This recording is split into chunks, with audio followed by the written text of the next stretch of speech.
Porque top, Raverins, Sacola BCD, como é que vocês vão? Tudo bem? Tudo na ordem? Vamos dar continuidade aqui à nossa leitura diária da Parashá da semana, da Parashá da Shavua, a porção semanal da Torá, e dentro delas dividida aqui em 7 partes, tá? Vamos continuar aqui. Nós havíamos lido ontem que naquela parte anterior que Deus,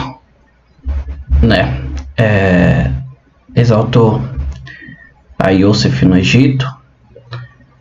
Seus irmãos estavam ali com ele agora, ele havia se revelado, e o faraó gostou da informação e ordenou que Yosef fosse, desse ordem para que seus irmãos fossem buscar os seus familiares, seu pai, e ofereceu ali carroças, ofereceu jumentos para estar levando as coisas, tanto para ir como para voltar, todos os tipos de suprimentos.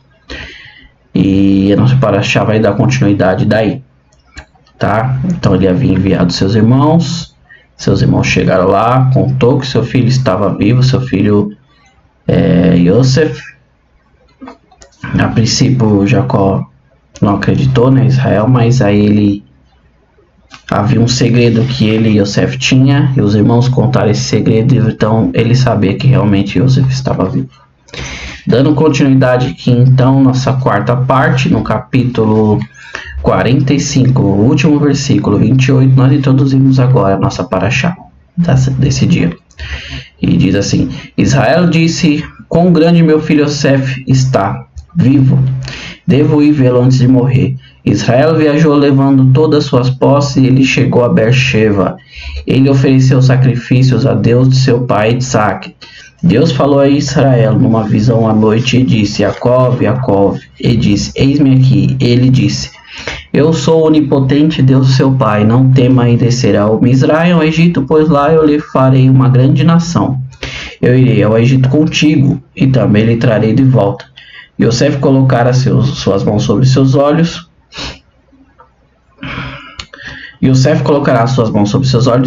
Jacó partiu de Beersheba. Os filhos de Israel transportaram seu pai junto com seus filhos e mulheres nas carroças que o faraó tinha enviado para conduzi-los.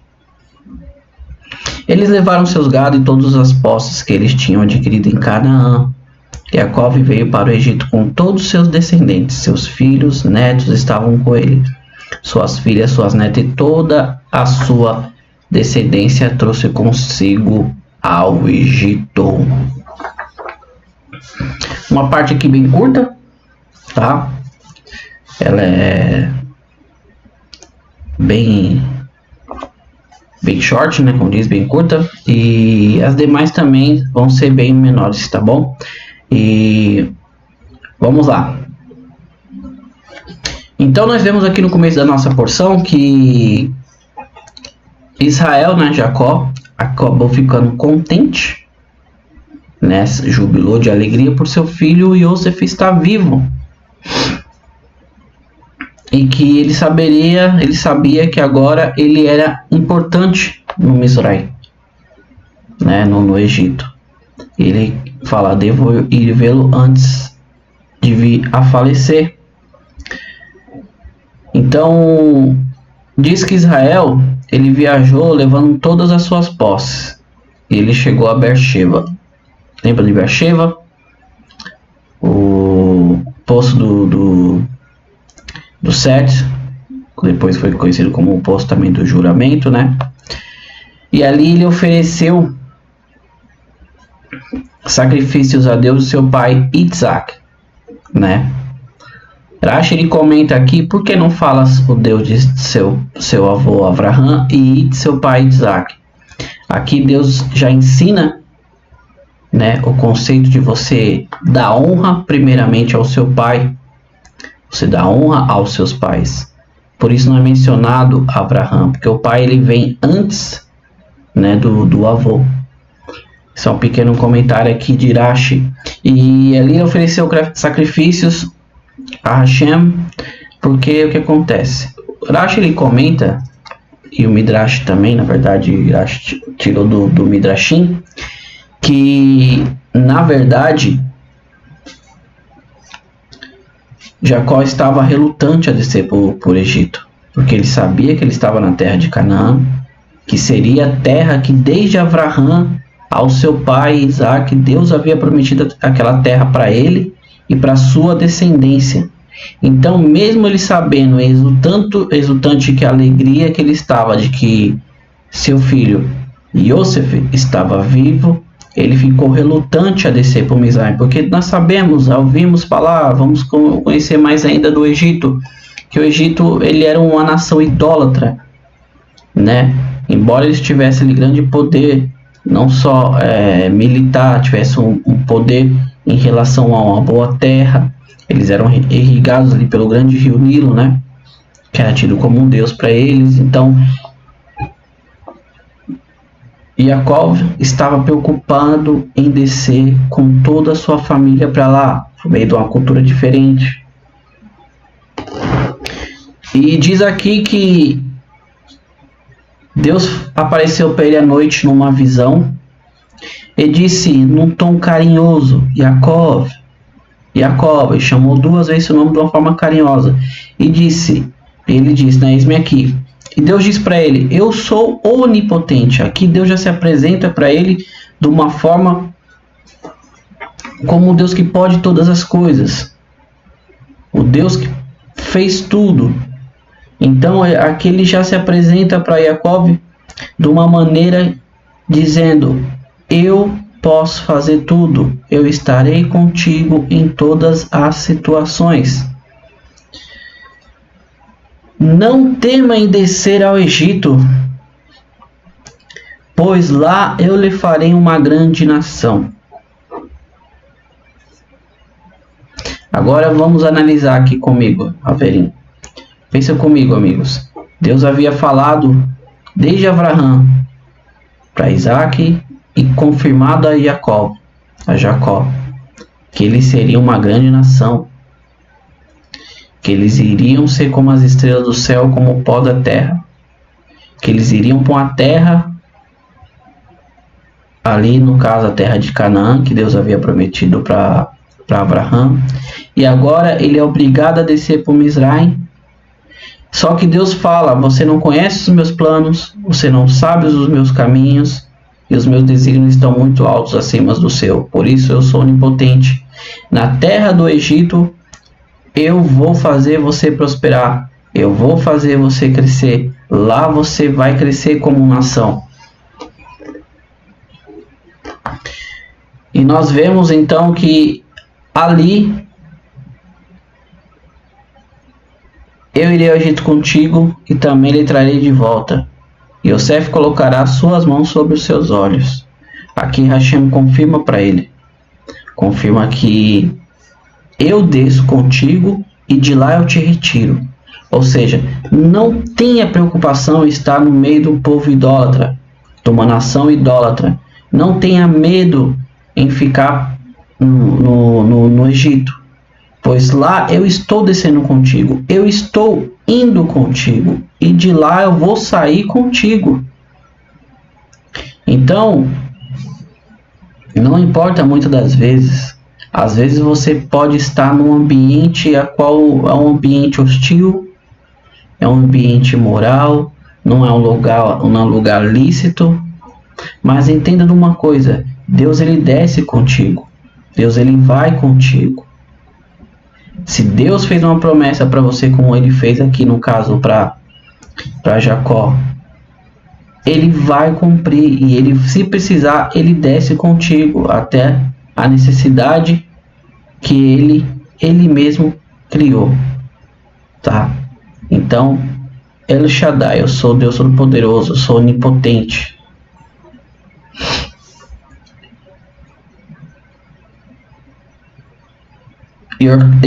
Jacó partiu de Beersheba. Os filhos de Israel transportaram seu pai junto com seus filhos e mulheres nas carroças que o faraó tinha enviado para conduzi-los. Eles levaram seus gados e todas as suas posses que eles adquiriam em Canaã. Aqui Rashi faz um comentário interessante que nós muitas vezes a gente não para analisar ou pensar. O texto diz assim: eles levaram seus gados e todas as posses que eles tinham adquirido em Canaã. E as posses que ele tinha adquirido na casa de Labão, o seu sogro, que de lá Deus fez ele ficar rico. Rashi, ele comenta que ele pegou tudo aquilo que ele adquiriu na terra fora de Canaã, que era na terra de Padarã, na terra de Labão, lá o seu sogro Dó, e ele pegou e trocou em parte pela parte dele na gruta de Macpelá, a caverna onde no caso estava enterrado Abraão, né, e seu pai Isaac. Ele comprou do seu irmão por todo o que ele tinha adquirido na terra de Padarã, do seu sogro Labão. Ele deu. Então, por isso que o texto diz aqui que ele adquiriu na terra de Canaã. Por quê? Porque assim diz o texto, né? Assim diz o Rashi, que Jacob ele não se importava com os bens adquiridos fora da terra de Canaã, a terra de Israel. Como eu disse, meus amigos, esse é bem curto, tá? Eu quero mais uma vez aqui para nós encerrarmos, tá? O texto ali continua, ele segue, fala de que ele desceu com todos a sua descendência, desceu com todos os seus filhos dos seus filhos, né? Netos e netas, e desceram e chegaram ao Mizraim. Tem dois pontos aqui que eu quero pegar interessante. O fato dele ir consultar a Deus primeiro sobre, mesmo sabendo que o filho dele estava vivo no Mizraim, ele foi consultar a Deus em Beersheba, onde ele já havia levantado antigamente um altar. Ele foi confirmar com Deus se era isso mesmo, se ele precisaria, porque é que ele estava envolvido emocionalmente, tá? Em relação ao seu filho estar vivo. Então ele lutava em ver o seu filho, mas ele não deixou que o seu emocional tomasse conta. Então ele foi consultar a Deus. Por quê? Você analisa o texto. Como eu sempre falo com vocês aqui, meus amigos, a Torá não é simplesmente você sair lendo. Você tem que analisar, parar. Por que Deus falou para ele não tema em descer? Porque ele estava relutante. Por mais que ele soubesse que o filho dele estava vivo, ele com seu coração, ele queria descer lá para ver, ele sabia que Deus tinha prometido para ele a terra de Canaã, onde ele estava assentado agora. E Deus fala para ele de uma forma calma. Fala, não tenha medo em descer. Não tenha medo em descer. Eu estarei contigo, eu estou descendo contigo. Não importa se o povo egito é um povo idólatra. Eu estou descendo contigo e vou trazer você de lá. E lá eu vou fazer de você uma grande nação. E nós sabemos que não foi assim diferente, que realmente foi lá no Mizraim que o povo judeu cresceu, né? E de lá eles saem quando entra Moisés na história, tá? Então, mais uma vez eu falo para vocês aqui e repito, fiquem com essa palavra de hoje, não tenha medo, tá? Se Deus falou algo para ti, se Deus confirmou algo para ti, no caso como ele confirmou ali, tá? Entenda bem, Hashem Hakadosh Baruhu, ele está com o seu povo onde quer que ele esteja. O povo está na diáspora, o povo judeu está na diáspora, Hashem está com ele. Nós vamos ver isso, nós vamos ver. Como eu falo, é incrível quando você vai pegar e vai ler a Torá, você vai entender o que está acontecendo hoje com o povo judeu. É tudo aquilo que Deus já havia falado, ó, há milhares de anos atrás, há mais de 3.000 anos atrás, conforme nós estamos lendo aqui e vamos continuar lendo, tá? E como eu sempre falo para meus amigos, a Bíblia é a história do povo judeu, é a história do povo de Israel. As nações ali estão simplesmente assistindo.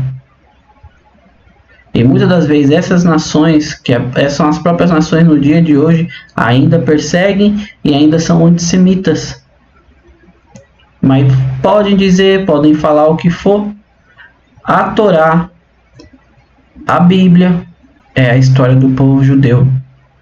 De Gênesis a Malaquias se trata da história do povo Yehudim.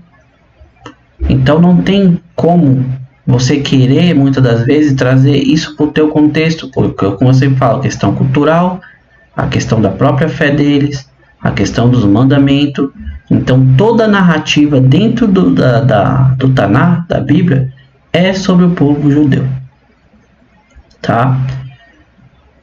Então, quando nós vamos analisar as profecias, nós vamos analisar as coisas que estão acontecendo no mundo, é pela ótica deles. Nós podemos ler, continuar lendo, nós vamos ver que os profetas, tudo também trabalha com o povo judeu, e as nações, os povos, eles sempre fazem parte ali daqueles que estão perseguindo o povo judeu, ao qual Deus sempre fala: não temas, eu estou contigo, eu sou o teu Deus, vocês são minhas testemunhas. Fiquem com Deus, tá? Mais uma vez eu agradeço. Se inscrevam aqui, ó, tá? Mais uma vez, Todarabá.